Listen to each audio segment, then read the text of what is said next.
If you are someone who's got a ton of tension in your body at all times, you have multi-directional movement restrictions, or if you're a coach who works with people who have chronic pain or even chronic disease where they'll have a flare-up and they're not able to run through a hard workout, you're able to take them through a whole session with these types of exercises.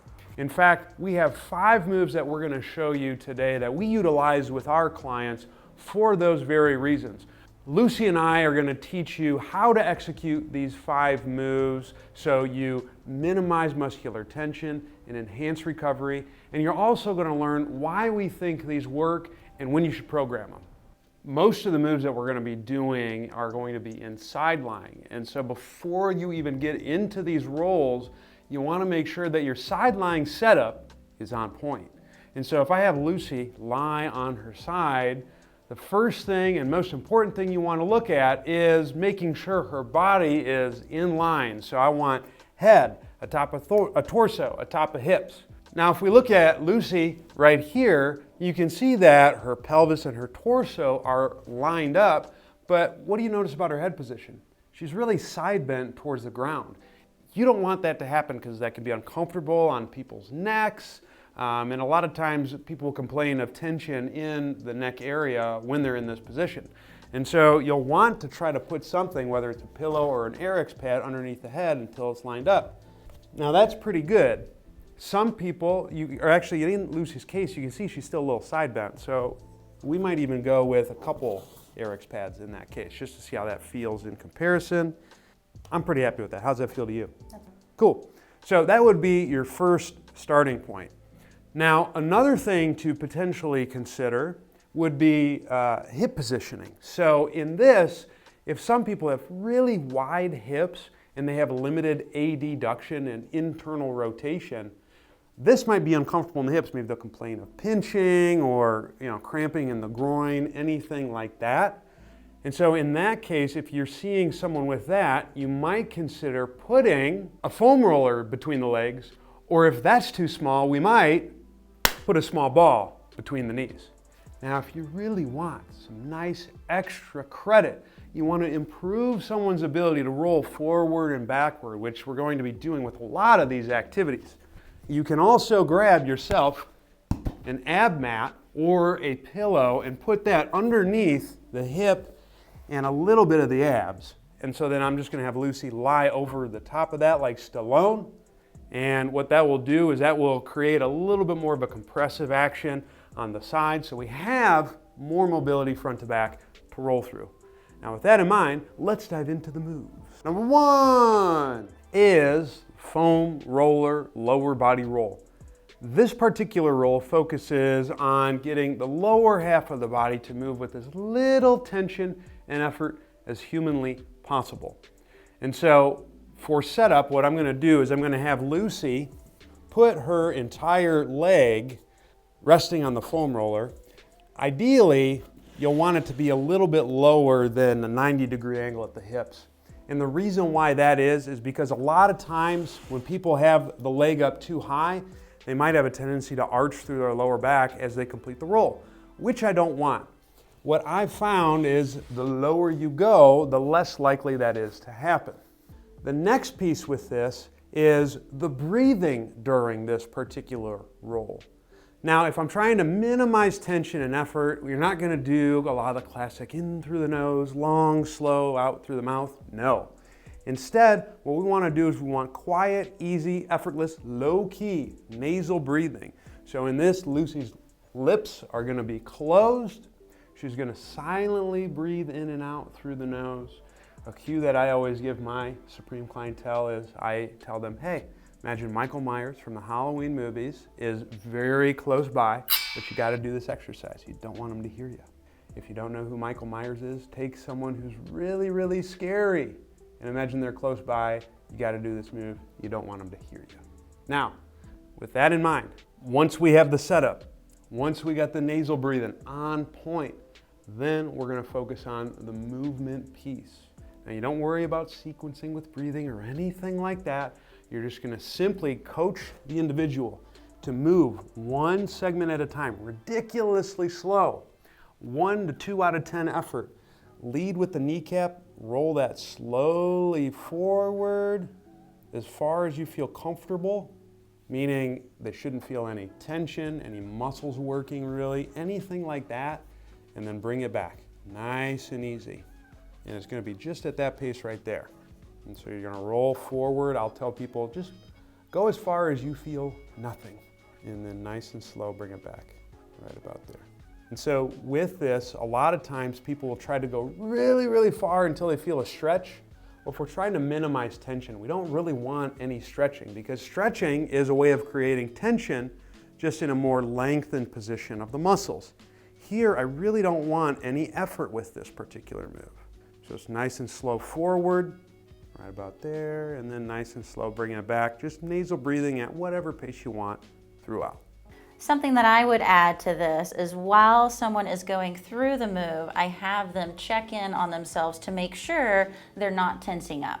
So at the end range of the move, I have them check in, making sure that their upper body is relaxed, their head's relaxed on the pillow, their abs are relaxed, they're not tensing that up. And then as they're rolling back and they get to the end range of that part of the move, same check-in. Is the upper body relaxed? Are the abs relaxed? Neck relaxed? So they're constantly getting that check-in to make sure they're not tensing up as they're going through the move. Number 2 is the open book roll. So for this one, the concept of moving without tension stays the same. A lot of people have done moves like this before where the purpose of it is to get a mass pec stretch. That is not what we're looking for here. So for this one, I will set the client up with the Eric's pad, with most of it being behind their head. Because as they do the move, their head will be rolling on the Eric's pad as their arm comes up.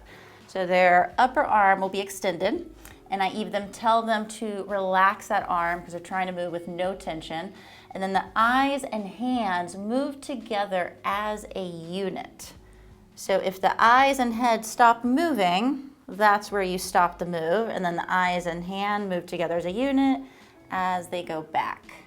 So what you're looking for here is hips stay relaxed, abs stay relaxed, and then they're moving their upper body with little tension, little effort. The cue that I will use is lazy upper body. So try not to tense up your arms, try not to tense up your forearm, and then eyes and hands move as a unit. Big mess up here will be taking it too far, trying to get a massive stretch, having the hips come with them. So I will put my hand here and tell them, relax this does not move, as the arm and eyes move together. See, it's magic. Another screw up that I'll see people do on this particular roll is they won't keep the arm long. A lot of times what they'll do is they'll sag the shoulder blade down like that. And then when that happens, what ends up occurring in the torso is they end up shifting their torso more forward, and that limits the amount of rotation that's available. So you want to make sure that the arm stays long throughout. So a lot of times what I'll say is I want your fingers to trace on this really long like circle or globe. You don't want to lose touch with it as you go back and forth like that. So keep the arm nice and long, reach for my fingers, and then go ahead and bring it back nice and easy. Now, if you want to make this a little easier, let's say you got someone where they're doing everything perfect, but they're still creating a lot of tension, maybe in the upper body or something like that. You can just simply shorten the arm by going like this. So now the elbow is what's doing the tracing. They're checking out their hand, same thing. Cues are going to be eyes on the hand as you turn back and forth, making sure the arm stays nice and long. Number 3 is the head rock. On this one, again, no tension. You don't want to feel muscles working. You're going to rock your head on an Eric's pad. Not everybody will need one, but some people look very uncomfortable with no pillow. So look kind of like this. So if you see people's chin going back, usually 1 or 2 Eric's pads will help.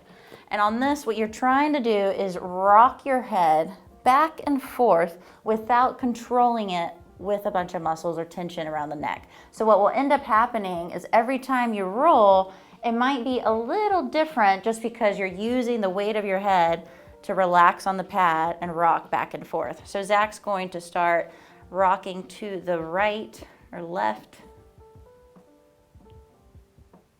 And without tensing anything up, he's gonna rock to the right.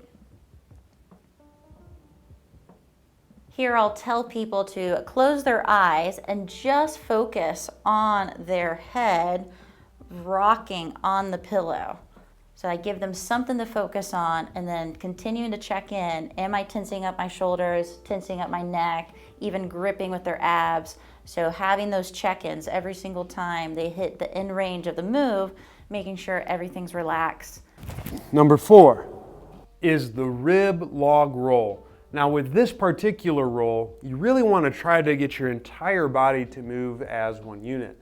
Because a lot of times when people are doing some of the more segmented or body-specific area rolls, what will happen is when they do total body rolls, they'll end up just rotating through their lower back or certain parts of their hips, and it gets a little uncomfortable. We want to minimize that as much as possible. So here's how we're going to try to isolate most of this roll so it's occurring with the spine as one cohesive, wonderful unit. The first thing I'm going to do is I'm going to have Lucy grab as far back as she can on her ribs. What that's going to do is it's going to limit her ability to utilize her shoulder blade to complete the roll. So I'm going to have her just like that right there. And so what you'll see is when Lucy tries to, go ahead and move your shoulder blade and just see how far you can roll, versus what a lot of times people will do on the rib roll is they'll go like here. Now in that position, Lucy's got way more motion available through the shoulder blade. You want to minimize that as much as possible with this. So you want to try to grip as far back as you can on the opposite rib cage. That's piece 1. Piece 2, I'm going to have Lucy's bottom leg straight. The top leg is going to be in front like so, trying to keep that as relaxed as possible. And we're going to have the knee hovering up against the ground. If you have someone who's a bit more deconditioned or this is difficult for them, you can always put a foam roller right here. But Lucy's in pretty good shape, so we're not going to do that. Next, nasal breathing still. What I'm going to have Lucy do is I want you to think about, Lucy, your nose, your chest, and the zipper on your pants all being one unit. So it's all going to roll together. As it rolls, you want to think about pulling the rib cage, lifting the knee up, and causing that all to move as one, moving nice and slow, like your favorite Usher song, there. And then you're just going to go back to the start nice and easy. Now you'll notice that when Lucy did that, her head was kind of really jutted forward as she got to her back. So in this case, we might go with something that's a little bit lower than the 2-pad like we've been doing. And so then I'm just going to have Lucy go just a little quicker. You keep your foot on the ground a little longer and just lift everything up like that. Now, if you have someone who's got a tough time rolling as one, you as the coach or clinician can take someone through it and just say, hey, Lucy, I want it to be like this. Go ahead and lift. And it's going to feel like that, and then bring it back. And so my grips are going to be right at the top of the shoulder blades and then at the knee. There, that's the pace. All right, so go ahead and give it a go. See what we got. Lifting up and back, just like that. I'm going to bring the foot just a little lower. Try to keep the foot on a little longer. Lead with the knee. Boom, just like that. Now, one thing you'll notice that Lucy's doing is she has a tendency to flex the hip up. I want to try to minimize that as much as possible. So keep your knee here, lift up like that. There you go. Perfect. And you'll just have people go back and forth like that, performing the log roll. I got number 5 on it. One of my favorites, the side-lying same connect roll. The reason why we saved this one for last is because, folks, you are actually going to create a little bit of tension in this one with them phenomenal abdominals. And the way you're going to do that is by using a wonderful yoga block. And so what I'm going to have Lucy do is I want you to go ahead and straighten your bottom knee. And then you're going to do the rib cage grip that we did on the last one, but instead of the top arm gripping the bottom, you're going to have the bottom arm grip the top of the rib cage like that, as far back as you can. Again, that's going to limit the amount that the shoulder blade is going to move. Where the yoga block comes into play is you want the elbow and the knee holding the yoga block in place just like that, with the forearm or the palm facing your face. Now, some people will complain of pinching or discomfort in the hips. I'm going to want Lucy to be a little bit lower here this way. And then what Lucy's going to do is she's going to press her elbow and her knee into the block. keeping it firm. Imagine I'm trying to smack it out and I don't want that to happen, okay? We don't want it to move. Now, Lucy's shaking a little bit. This is gonna be a great move for her. We're gonna do the same breathing, but this time I do wanna sequence it as I move. So we're gonna use a lot of the same cues that we used with the rib roll. I want nose, chest, and zipper on the pants all moving together. Lucy's gonna inhale, she's gonna roll on her back, keeping the block in place. Exhale, back to the start. Just like that. She's gonna reach a little bit more with the arm and the knee, and then you wanna be as smooth, as low effort as possible, only really feeling some tension in the abs as you do it. There you go, awesome. Inhale, roll and flop on your back, be kind of lazy, low key. Exhale, bring it back to the start. Now, if by some chance people are like, Zach, this is easy peasy, how can we make this a bit more difficult? Now, the way you'd make it more difficult is by simply changing the orientation of the block. So if the long side is difficult, I can just shorten the block like that, and now it requires me to have more range to get into position. Keep the elbow a little more bent, go with the same roll, back and forth. Just make sure you grip as far back on the rib cage as you can. And it's inhale, roll and flop to your back. Exhale, back to the start. Making sure head stays on the Eric's pad, foot stays chilling on the ground. And then if that is still too easy peasy lemon squeezy, trust me, it won't be. You're gonna go with the small side of the block. Lucy's not gonna do that today. Now that you've learned how to execute those 5 moves, you might be wondering, Zach, why do these moves work? I'm glad she asked.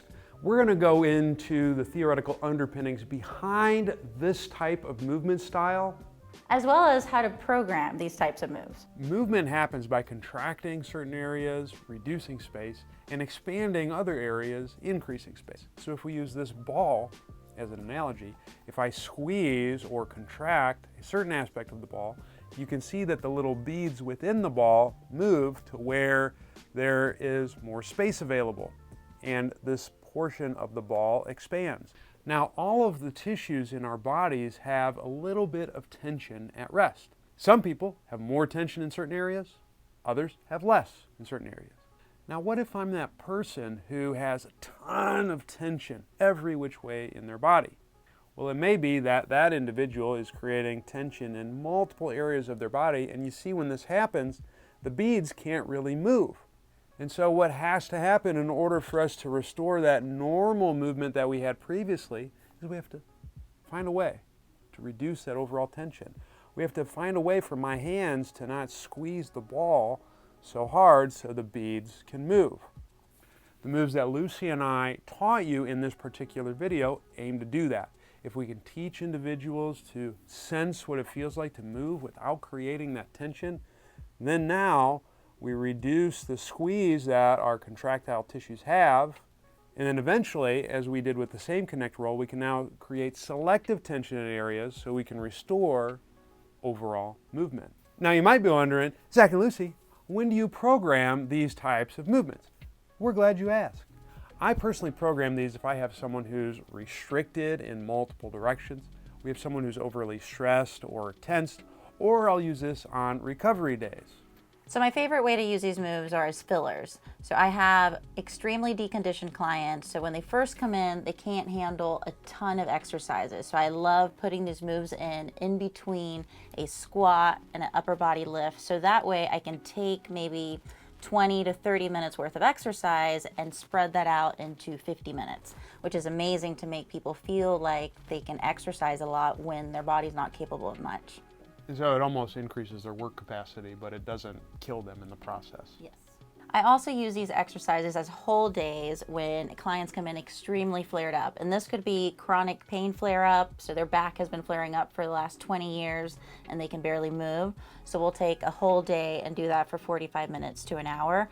Or it could be a chronic disease flare up, so let's say Hashimoto's, PCOS, chronic fatigue. I have a client who sometimes has to sleep for days. So when she comes in very flared up, these moves are awesome to take them through and they can still move for an entire hour. And lastly, I use these moves for my people who are extremely guarded with their body. So I work with people in chronic pain. Sometimes these people are very, very stiff, uncertain to move, terrified of trying exercises. So their initial days are moving without tension, making sure that they don't really feel that many muscles working. So that way it allows them to stop being so guarded, allow them to get more motion that they didn't have before, and then start ramping up the intensity as they get a little more comfortable in the gym. And there you have it, 5 moves that you can incorporate today that are going to reduce muscular tension, improve your movement capabilities and available range of motion, and help you recover, as well as why it works and when you should do it. If you've gone through those moves and you're wondering what is the next level, maybe you've reduced tension and now you're looking at improving range of motion even further, then I would check out this video right here, because in this one it talks about incorporating a bit more aggressive breathing and how you can improve abdominal and lower rib cage position. It's one of my most popular videos and I think you'll get a ton of benefit from it.